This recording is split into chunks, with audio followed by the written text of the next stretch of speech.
gehen gerade ein bisschen spazieren draußen in der Natur. So, dann muss ich aufpassen, dass ich jetzt hier nicht in so eine Pfütze reinlatsche.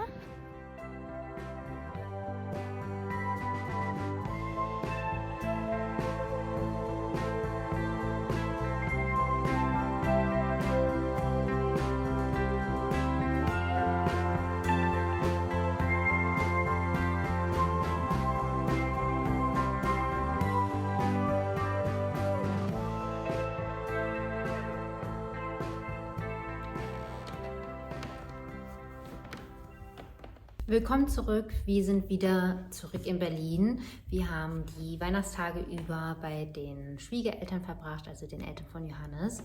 Das war sehr, sehr schön. Also auf Rügen, so ein bisschen aus der Stadt raus, schön mit Pferden in der Umgebung und frischer Luft. Und ja, das war auf jeden Fall eine schöne Zeit, um so ein bisschen runterzukommen. Und jetzt sind wir jedenfalls wieder zurück in Berlin und ich wollte mit euch an dieser Stelle mal so ein bisschen über Serien quatschen, die wir in letzter Zeit geschaut haben und momentan auch gucken.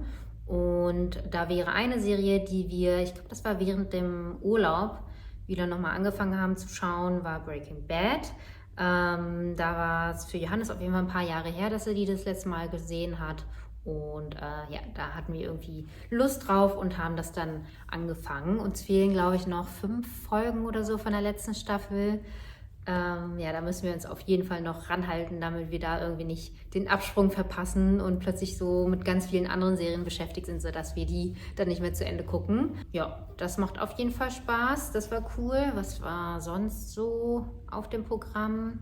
Die Herr der Ringe-Serie, Ringe der Macht, die habe ich gesehen. Fand ich nur so okay und ich bin ein eingefleischter Herr der Ringe-Fan, aber die war, okay. Hat mich jetzt nicht so bewegt, muss ich sagen. House of Dragon habe ich geguckt. Die fand ich überraschend gut. Oder nicht überraschend gut. Ich habe eigentlich schon hohe Erwartungen gehabt. Aber ich fand die auf jeden Fall sehr, sehr gut. Hat Spaß gemacht und war irgendwie gut gemacht. Jetzt höre ich schon wieder Sirenen, die ankommen. Wo war ich? House of Dragon. Das war sehr, sehr gut.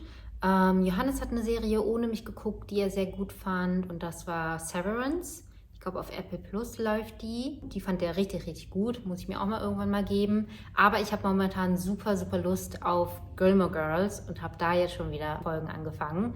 Ja, irgendwie so die Wintersaison oder eigentlich Herbstsaison, finde ich, da kriegt man halt richtig Lust auf Gilmore Girls.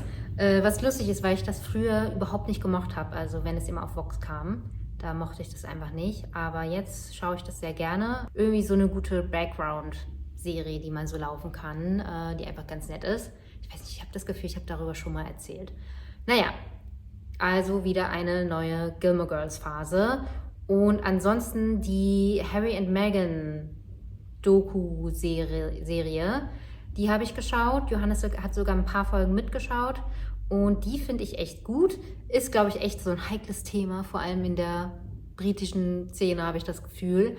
Also ich sympathisiere sehr stark mit denen und die Serie hat auf jeden Fall sehr stark auf meine Tränendrüse gedrückt. Also ich musste auf jeden Fall an einigen Stellen, vor allem bei Folge 5, glaube ich, einfach heulen. Und Johannes fand es eigentlich auch ganz interessant. Aber er hat, glaube ich, jetzt irgendwie mitten in der 4. Folge oder so das Interesse verloren. Obwohl es eigentlich in der 4. und 5. und 6. am interessantesten sein könnte, aber okay. Die Serie habe ich geschaut und ich fand es auf jeden Fall gut und interessant und gut zu gucken irgendwie. Was gucken wir momentan? Also ganz neu haben wir jetzt angefangen The White Lotus, weil ich immer wieder im Internet irgendwelche Memes oder Anspielungen darauf gesehen habe und jetzt endlich mal wissen wollte, wovon alle sprechen. Und das ist so eine, ich sag mal, kann man das nennen, so Dark Humor ist es vielleicht, Serie. Also so Dark Comedy. Sehr, sehr gut, sehr unterhaltsam, nicht sehr vorhersehbar. Also überraschende Plot-Twist und Geschichten. Manchmal echt so, Fremdschämen, aber sehr, sehr unterhaltsam. Und wir sind jetzt mittlerweile schon bei der 2. Staffel. Das ist auf jeden Fall sehr unterhaltsam. Und dann war noch eine letzte Sache. Wir waren ja gerade bei den Eltern auf Rügen und ich glaube, das war auch letztes Jahr, dass wir letztes Jahr auf so eine deutsche Serie hängen geblieben sind. Das war Praxis mit Mehrblick. Da gibt es ja leider noch immer keine neuen Folgen, aber wir haben jetzt eine zweite, also eine nächste deutsche Serie für uns entdeckt. So halbwegs. Wir haben jetzt so ein paar Folgen geguckt. Und das war Nord-Nordwest. Das ist, man könnte es fast sagen, das männliche Pendant zu Praxis mit Mehrblick. Da geht es um einen Tierarzt, Ex-Polizist und ja, da werden dann keine Krankheitsfälle pro Folge behandelt, sondern Mordfälle. Also auf jeden Fall leichte Kost und ja, nett zu gucken, irgendwie zum Abschalten. Also ja, wenn ihr zu denen gehört, die auch Praxis mit dem Mehrblick gerne dann geschaut haben, dann ja, wäre das vielleicht auch was für euch. Es gibt lustigerweise, wenn ich so bei ARD oder ZDF in der Mediathek durchgesäppt habe, richtig viele so nordische Mordserien und die haben alle so lustige Namen, so Morden im Norden oder, ach, was war das andere? Ich dachte eigentlich, dass diese Serie Mord bei Nordwest heißt, aber nein, sie heißt Nord bei Nordwest. Aber Mord bei Nordwest wäre doch viel besser gewesen. Das sind auf jeden Fall die Serien, die wir so in den letzten Monaten geschaut haben oder aktuell schauen. Welche Serie würde ich denn noch gerne anfangen, wenn wir dann die hier alle abgeschlossen haben? Weil ich bin jemand, der gerne Sachen fertig guckt. Ich glaube, Wednesday würde ich gerne schauen. Und dann gab es da noch eine andere Serie, die mir empfohlen wurde. Aber die fällt mir gerade nicht ein. Aber vielleicht habt ihr ja irgendwelche Empfehlungen. Schreibt die mir gerne in den Kommentaren oder schreibt mir gerne die Gedanken zu den Serien, die ich euch aufgelistet habe. Und ja, wir werden jetzt zusammen Pavlova-Kuchen machen und ich versuche euch da jetzt mal ein bisschen mehr mitzunehmen. Als erstes werden wir die Eier trennen, dann nehmen wir 6 Eier. Eigentlich große Eier, die sind jetzt nur Medium, aber ich denke, das sollte auch fein sein. Und ich habe in Korea dieses Teil hier gekauft. Das ist so ein Eier-Separator. Und das werde ich jetzt mal zum ersten Mal ausprobieren. Mal gucken, wie es ist. Ja, klappt ganz gut.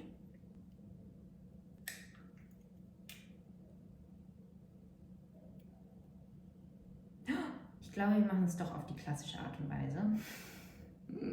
Okay, ich habe jetzt hier das Eiweiß von den 6 Eiern und das geben wir dann in den Standmixer und das wird dann geschlagen, bis es so Soft Peaks hat.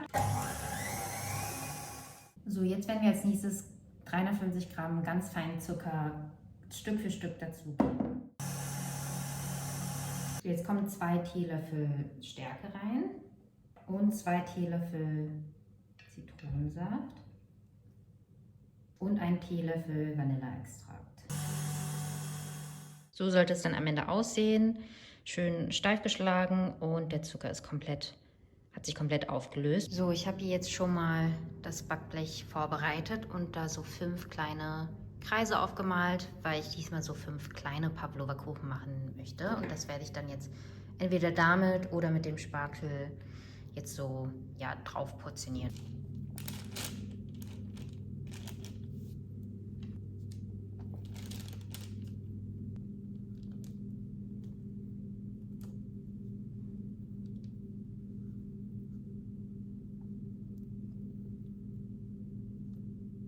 So sehen die kleinen Haufen jetzt aus. Ich habe mir jetzt diesmal keine bestimmte spezielle Form ausgedacht. Und das Ganze kommt dann für 15 Minuten bei 110 Grad Celsius Umluft in den Ofen. Und nach den 15 Minuten werde ich die Temperatur dann reduzieren auf 85 Grad Celsius. Und das wird dann eine Stunde backen. Und nach dieser Stunde werde ich den Ofen ausschalten. Und das sollte dann 2 Stunden mindestens noch im Ofen ganz langsam auskühlen. Also man arbeitet mit niedrigen Temperaturen, damit der Pavlova-Kuchen schön weiß bleibt, weil wenn man die Temperatur zu hoch hat, dann wird der braun und das wollen wir nicht. Ja, wenn er auch braun wird, dann kann man die Garzeit nicht lang genug halten, so dass es dann innen drin nicht durch wird. Wir wollen aber, dass er nicht braun wird und innen schön fluffig wird, so dass es in der Zunge zergeht, auf der Zunge zergeht. Und ja, deswegen niedrige Temperatur für einen längeren Zeitraum und die 2 Stunden auskühlen im Ofen drin ist wichtig, damit der Pavlova-Kuchen keine Risse bekommt. Der soll schön langsam auskühlen. Es ist immer super verlockend, hier so den letzten Rest noch abzuschlecken, weil das schmeckt wie das Innere von Schaumküssen. Ach, so lecker einfach. Ganz knappe Kiste, dass die zwei sich berühren. Ich hoffe, das bleibt so. So, und da habe ich gestern Abend schon mal das Topping vorbereitet. Ich nehme da ja immer mal wieder so andere Toppings, um ein bisschen mehr Abwechslung reinzubringen oder so saisonal das Ganze zu machen. Und diesmal habe ich hier mich für Schwarzkirschen entschieden. Die habe ich da aber aus der, ja, so konservierte Schwarzkirschen habe ich genommen. Und die habe ich dann separat von der Flüssigkeit ein bisschen angekocht oder eingekocht. Naja, so ein bisschen halt erhitzt mit Zucker und Zitrone. Die hier nicht allzu lange, damit sie nicht matschig werden. Sie sollen so ein bisschen noch in der Form bleiben. Und die Flüssigkeit habe ich in einem separaten Topf dann richtig schön eingekocht mit Zitrone, Zucker, Kardamom und Vanille, also so Vanilleextrakt und Stärke, damit das Ganze dann am Ende ja so eine schöne dickliche Konsistenz hat, damit man das so ein bisschen schön drüber träufeln kann, ohne dass es gleich so suppig wird. Und dazu dann die Kirschen. Ja, das stelle ich mir auf jeden Fall sehr schön vor. So, und als vegane Alternative habe ich hier diese Creme hier gekauft, also pflanzliche Mascarpone. Dann bekommt der Veganer das hier und das hier als Topping. Und ja, also Pavlova kann man auch vegan machen, aber das war mir dann ehrlich gesagt ein bisschen zu viel Aufwand. Und deswegen halt das als Alternative. Ich denke, das ist auch so in Kombination ein sehr, sehr leckerer Nachtisch. Ja. Heute Abend ist Silvester und dafür werde ich mich jetzt schminken. Und da ich euch ja gesagt habe, dass ich euch noch meine Make-up-Routine zeige, werde ich euch jetzt hier mitnehmen. Angefangen mit der Base, da benutze ich eigentlich diese MS Foundation. Die hat auch SPF 30 drin. Aber dadurch, dass ich jetzt eigentlich gar nicht mehr rausgehen werde, werde ich dann nur Concealer auftragen und da benutze ich von Rose Inc. ist es ein besonderer Concealer Corrector, weil der hält auf jeden Fall sehr gut und dann trage ich das nur so punktuell auf und nicht im ganzen Gesicht. Und ja, dazu benutze ich einen kleinen Mini Beauty Blender.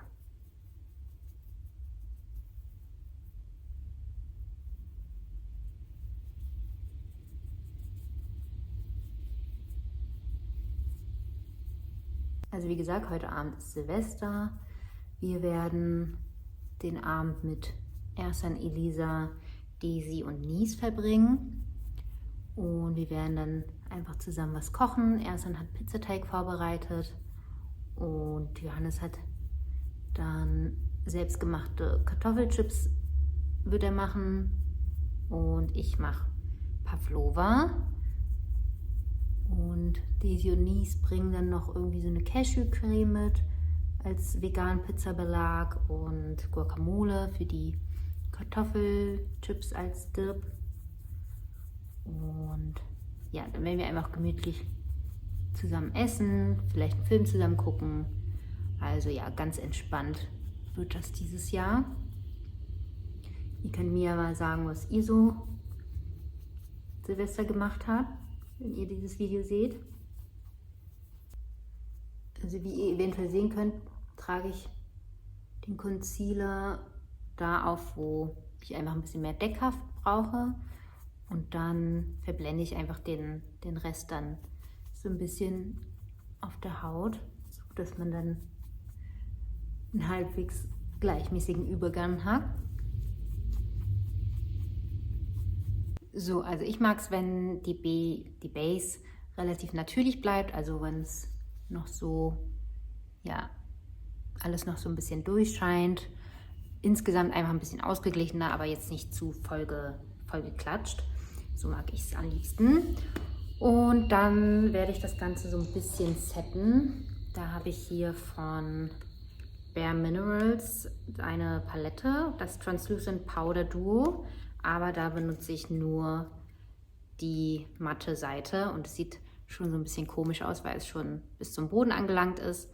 Und die Glow-Seite benutze ich momentan eigentlich gar nicht. Also ja, das benutze ich, weil das habe ich irgendwann mal in meiner Make-up-Schublade gefunden und ich brauchte gerade ein Mattierungspuder und deswegen benutze ich gerade das und bin auch sehr zufrieden damit. Also es mattiert ganz gut ab, ohne dass es zu pudrig und ja, cakey aussieht. Als Pinsel benutze ich einen Real Techniques Pinsel, den Contour Brush. Das ist so ein süßer kleiner. Den finde ich irgendwie am besten, um da so richtig an die Stellen zu kommen, wo ich das Setting-Puder rauf machen möchte. So, dann kommt bei mir Bronzer. Da benutze ich gerade den von Chanel, wobei das kein richtiger Bronzer ist, sondern aus der Le Beige Healthy Glow Sheer Powder Reihe. Einfach eine Nuance, die ein bisschen dunkler ist. Also für mich Bronzer-Ton. Und das hat für mich den Vorteil, dass das halt nicht schimmert, sondern schön matt ist.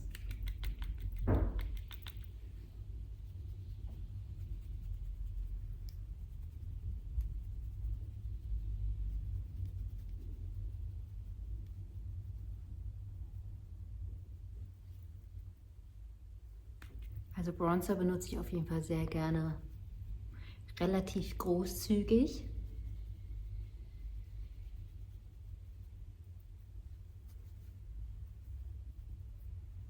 Und dann kommen wir als nächstes zu Rouge. Da benutze ich die letzten Monate, wenn nicht sogar das ganze letzte Jahr über, diesen hier von 3CE in Soft Salmon.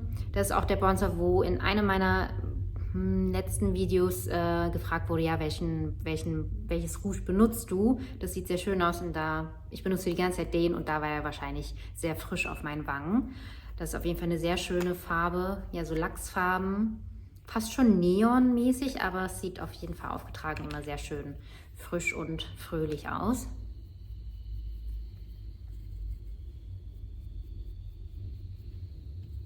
Und das gebe ich einfach direkt auf die Wangen so oben drauf. Auch gerne mal ein bisschen mehr. Irgendwie mag ich das ganz gerne. So, und wenn es dann doch ein bisschen zu viel geworden ist, dann verblende ich das nochmal extra ein bisschen mit dem Pinsel von vorhin. Ach ja, apropos Pinsel, bei Rouge und Bronzer habe ich diese zwei Pinsel von La Bouche Rouge benutzt. Ich liebe die sehr, die sind so schön. Ja, der eine ist einfach ein bisschen runder und der andere ist hier so ein Stippling Brush. So, dann kommen wir zu den Augen. Da fange ich eigentlich am liebsten mit den Augenbrauen an. Und da benutze ich momentan diese zwei Produkte. Das ist einmal von Benefit, wie heißt das? 24-Hour Brow Setter. Der ist schön durchsichtig und hat echt guten Halt. Und dann als Augenbrauenstift vorher benutze ich Perfect Eyebrow Styler von Missha. Damit fangen wir an. Also erstmal bürsten wir das Ganze so ein bisschen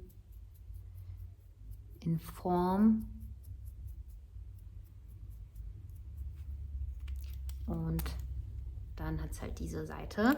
Und das ist so ein Augenbrauenstift auf der eher wachsigen Seite.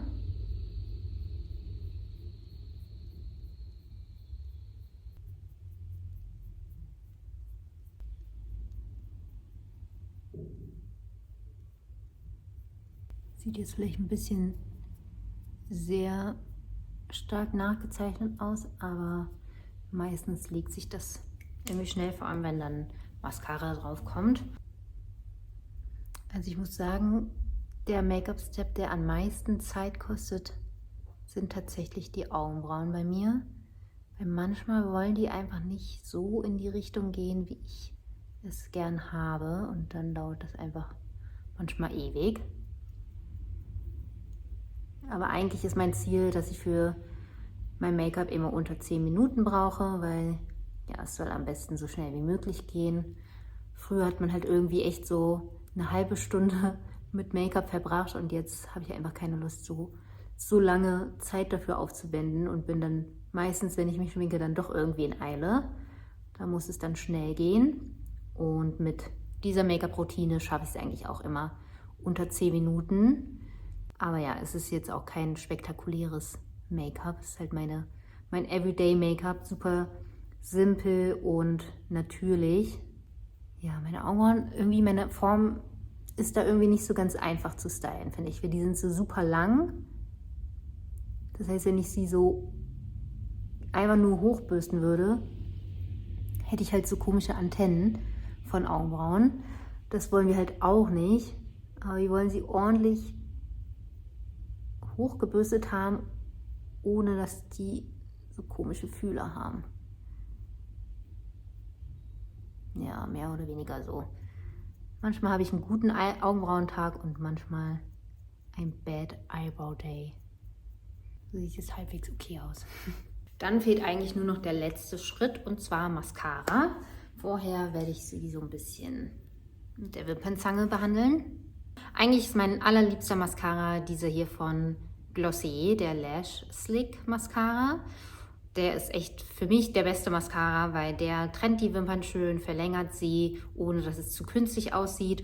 Und der hält sehr gut, ohne zu verschmieren. Und der lässt sich aber auch sehr gut wieder entfernen. Also echt ein super guter Mascara, vor allem wenn man irgendwie im Urlaub ist, im Pool ist oder so, dann ist der super gut, weil höchstens hat man mal so ein paar Krümel oder so auf der Haut, aber überhaupt kein Verschmieren oder so. Sehr, sehr gut. Aber der ist schon so richtig trocken. Da kommt fast gar nichts mehr raus. Deswegen steige ich gerade um auf einen Mascara, den ich von Chanel habe. Den habe ich mal geschenkt bekommen. Der Noir Allure in Noir. Das ist der hier, der in dieser Form hier kommt. Und der hat auch so eine ganz leichte, ich glaube Rot- oder Braunpigmente drin, dass das Schwarz nicht so gräulich aussieht. Das Problem hierbei ist nur, dass ich immer ein bisschen zu viel davon auf den Wimpern bekomme. Das heißt, ich werde dann mal so mit dieser Bürste hier drüber gehen oder notfalls habe ich dann hier noch so einen Wimpernkamm, einfach um ja so Verklumpungen ein bisschen zu lösen. Und ja, das werde ich jetzt machen. So, und damit wäre mein Make-up fertig. Die Wimpern sind zwar nicht so 100% ideal geworden, aber ist okay. Das ist mein schlichtes Everyday Make-up. Ja, ich könnte fast schon wieder ein bisschen mehr Rouge wieder drauf machen, habe ich das Gefühl. Vielleicht machen wir das einfach mal. Noch ein ganz kleines bisschen Touch-up. Ich habe aber das Gefühl, dass es vielleicht auch eine Kamera ist, dass es in der Kamera nicht so gut rüberkommt. Naja, das ist mein Everyday Make-up. Super einfach, weil es muss schnell gehen. Es soll aussehen wie ich. Ich will nicht so einen großen Unterschied haben zwischen ungeschminkt und geschminkt. Und ja, ich bleibe eigentlich bei einer gleichen Routine ein ganzes Jahr lang oder so, bis ich dann immer peu à peu ein paar Produkte austausche, die dann leer geworden sind. Aber ja, das ist meine Make-up-Routine. So, und dann bin ich zumindest schon mal fertig geschminkt für heute Abend, aber das Outfit wird sich nicht großartig ändern, weil unser Dresscode für heute Abend ist Pyjama oder Jogger. Also es soll sehr bequem bleiben und gemütlich. Und wenn wir schon beim Thema Silvester und Neujahr sind, habt ihr Vorsätze fürs neue Jahr? Also ich mache mir manchmal Vorsätze, an die ich mich manchmal nicht halte. Aber ich nehme mir auf jeden Fall vor, ab Januar dann wieder mehr Sport zu machen. Ich habe nämlich seit Oktober kein einziges Mal mehr Sport gemacht. Und das merke ich irgendwie körperlich und auch mental. Und das muss ich auf jeden Fall ändern. Da will ich wieder regelmäßig Sport machen. Am besten zusammen mit Daisy, weil sie hat ja eine richtig gute Fitnessroutine, beziehungsweise weiß immer gute Übungen oder Videos und kann eigentlich immer sehr gut motivieren. Das will ich auf jeden Fall machen. Sonst mache ich mir eigentlich keine großen Vorsätze. Wie sieht es denn bei euch aus? Habt ihr großartige Vorsätze? Haltet ihr euch dann auch immer dran? Oder ja, wie handhabt ihr das so? Und ja, dann könnt ihr mir auch gerne erzählen, wie ihr so Silvester verbracht habt. Ich habe ja schon ein bisschen erzählt, bei uns wird es auf jeden Fall gemütlicher und ich werde euch das auch, so gut es geht, dann zeigen im Laufe des Abends und das dann nach diesem Clip hier einblenden. Das wird aber das letzte Video sein, wo ich so mit euch spreche. Deswegen wünsche ich euch an dieser Stelle ein frohes neues Jahr. Hoffe, ihr kommt gut reingerutscht und dann hoffe ich, dass wir 12 weitere schöne Monate haben werden mit regelmäßigen Vlogs. Das hat ja dieses Jahr ganz gut geklappt, sogar mit extra Videos im Dezember. Und ja, ich hoffe, das wird nicht weniger, sondern hoffentlich mehr im nächsten Jahr. Also Wochenvlogs, wie gesagt, wären eher nicht so realistisch, aber ja, auf jeden Fall, dass mehr Videos kommen. Und ja, ich hoffe, euch hat dieses Video gefallen und dann sehen wir uns im nächsten Video im nächsten Jahr wieder. Tschüss!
See nothing.